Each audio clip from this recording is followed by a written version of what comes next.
भगवते वासुदेवाय। जय श्री हरि, जय श्री भगवान विष्णु जी, जय श्री भगवान कृष्ण जी। भगवान और आप चैनल के अत्यंत प्रिय भक्तों,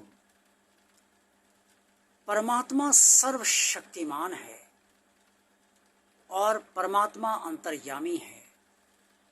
सारा जगत परमात्मा ने रचा हुआ है और सारे जगत को परमात्मा भली भांति जानता है।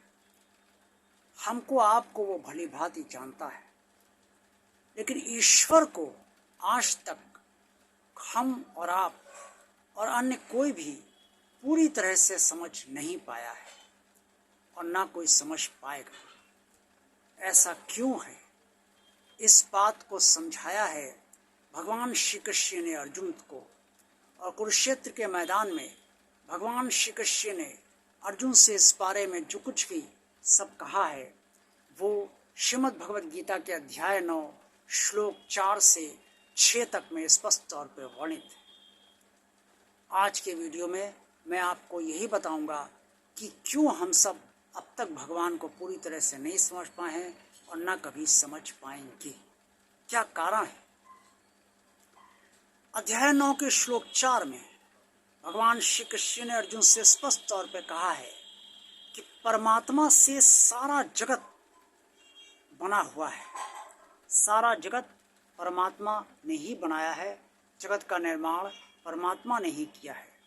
सारे जगत में परमात्मा स्थित है। सारे जगत मतलब सारी वनस्पतियां, सारे पेड़ पौधे, सारे प्राणी, मनुष्य और सारा चर अचर, सारी प्रकृति सब परमात्मा ने ही रची है और बनाई है। लेकिन ये सब रचने के बाद भी, सारा जगत परमात्मा का होने के बाद भी परमात्मा इस जगत के अंदर स्थित नहीं है। परमात्मा इस जगत से अलग है। श्लोक 5 में श्रीमद् भगवद गीता के इसी अध्याय में स्पष्ट तौर पर वर्णित है कि परमात्मा सबका धारण पोषण करने वाला है। भगवान श्री कृष्ण ने अर्जुन से स्पष्ट तौर पर कहा कि परमात्मा सबको, सारे प्राणियों को, सारे जगत को अपने अंदर धारण करने वाला है और सबका पालन पोषण भी करने वाला है। इन सब के बाद भी वो परमात्मा जगत में से अलग है, सारे प्राणियों से अलग है, अपनी सारी रची हुई प्रकृति से भी अलग है। श्लोक 6 में जो श्रीमद् भगवद गीता के इसी अध्याय में बताया गया है, भगवान श्री कृष्ण ने अर्जुन से कुरुक्षेत्र के मैदान में कहा है कि जिस तरीके से वायु आकाश में विचरण करती है, यानी कि आकाश तक विचरण करती है और वायुमंडल में रहती है, लेकिन आकाश वायु में स्थित नहीं है, वायु आकाश में स्थित है। इसी तरीके से सारा जगत परमात्मा में स्थित है, लेकिन परमात्मा जगत में स्थित नहीं है। तो जो स्थित ही नहीं है, जो कहीं अपने को जिसने व्यक्त ही नहीं किया है, जो अव्यक्त है, जिसे निराकार भी लोग कहते हैं और उसका निराकार नाम वास्तव में भी है, उसको कोई जान इसलिए नहीं सकता क्योंकि उसने अपने जानने की कोई स्थिति और परिस्थिति किसी भी प्राणी को और किसी भी मनुष्य को नहीं दी। यहाँ तक कि महर्षि और ऋषिगण,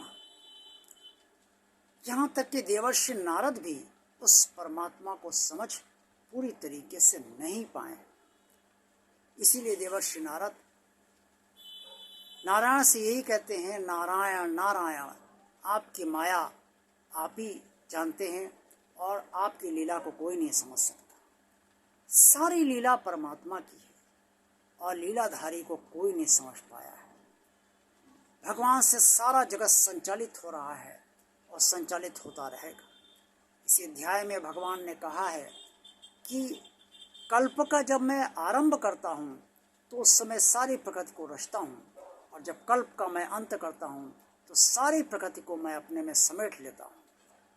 सारे भूत परमात्मा से उत्पन्न होते हैं, यानी सारे प्राणी परमात्मा से उत्पन्न होते हैं, क्योंकि परमात्मा किसी से उत्पन्न नहीं होता।